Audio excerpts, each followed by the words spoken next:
Good morning, guys. So this is my second vlog of today, and today is September 13th, and I decided I would kind of let you guys in on my grief process of losing my mother. And I know people say, you know, with time, you know, things get better and all of that stuff, but sometimes it doesn't seem like it. So today marks a year since a year ago, my mom had her first seizure that we are aware of. I remember getting up that morning and I got dressed. I was actually in the bathroom and I was taking selfies of myself. And once I finished getting dressed, I went into the room and to get her up, because I always got her up before I left to go to work, because whenever the sitters came, she would be up and sitting and all of that stuff. So I went in the room to get her up, and the night before, I think she may have had a seizure or something, because I remember when she was getting up to go to get in her bed, like she kind of stood she got up from the recliner and she just stood there for a brief moment, and I said, "Are you not ready to go to bed, or do you want to sit and watch TV some more?" And she paused, and then she's like, "Okay, I'm coming." So I don't know if something was going on and she just didn't, you know, let me know or whatever. But then that morning, so I got her up, and, you know, like I always do, I was just like, "Okay, it's time to get up." And, you know, and I was like, "Or, you know, you want to sit up in the bed, or, you know, what do you want to do?" And she's like, "Oh, I go ahead and get up." And so she got up, and like she normally would, I mean, there was nothing to signify that she was about to have this horrific seizure. So we were going to the bathroom, and I always like kind of walk beside her and kind of just like hold her hand or her, you know, just kind of to make sure she, you know, wasn't off balance or whatever. And so we got into the bathroom, and she just started shaking like really bad, like she was just uncontrollably. So I sit her down on the toilet, and she was just shaking. And then all of a sudden she stopped shaking, and she kind of just slumped over, and she was non-responsive. She was not breathing. She was not coherent in any kind of way. And I just saw blood.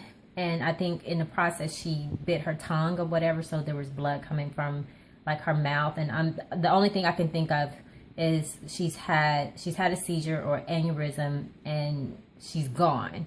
Like at that moment, I was like, "Oh my gosh, like my mom has just died in front of me." And so I just started panicking. I'm like, "Okay, what do I need to do? What do I need to do? What do I need to do?" Or whatever. So, and I was calling her name, and, you know, just trying to open her eyes, and her eyes were like, had kind of like rolled back. I mean, there was like no sign of life whatsoever. She was gone. And so, you know, I got her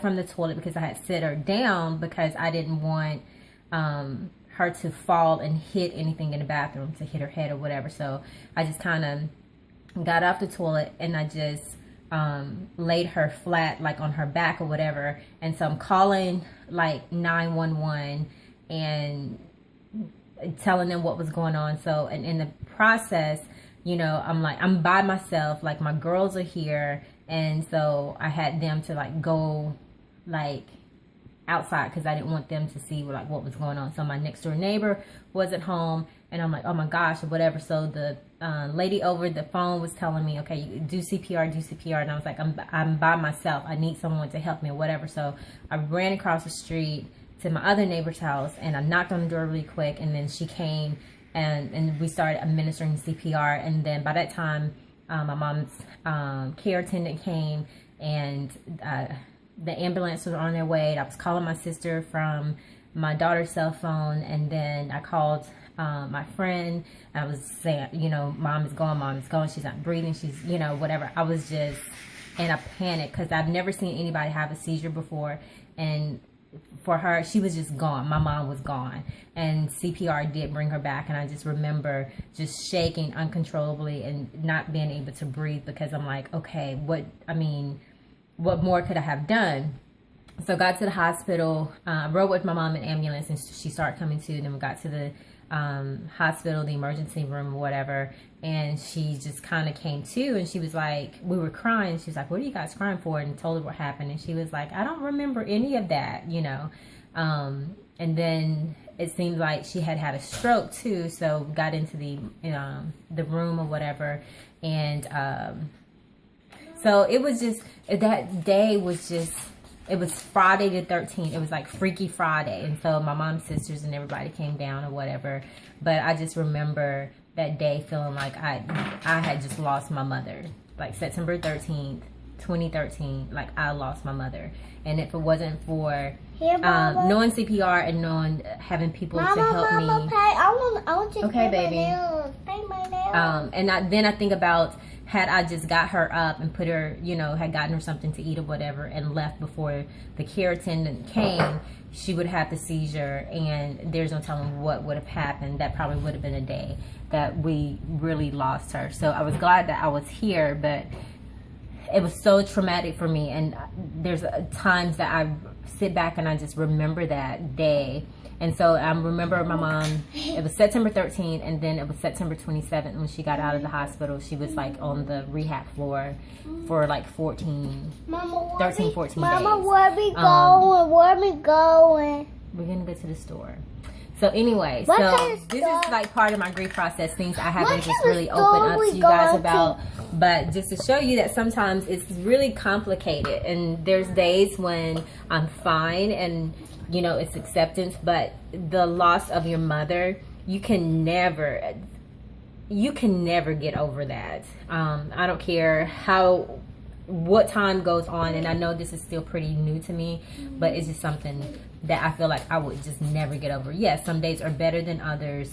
Some days are happier than others, but it still remains that this is a void in your life that you can just never process. So I woke up this morning, and it's like dates of things that happened with my mom are like embedded in my mind, and so I can't get it out. So when those dates roll around, it's like, okay, I remember such and such day or whatever. So anyway, thought I would come share that with you guys, and hopefully the rest of the vlog today will be on a happier note. So I'll see you guys later. I want this, Mama.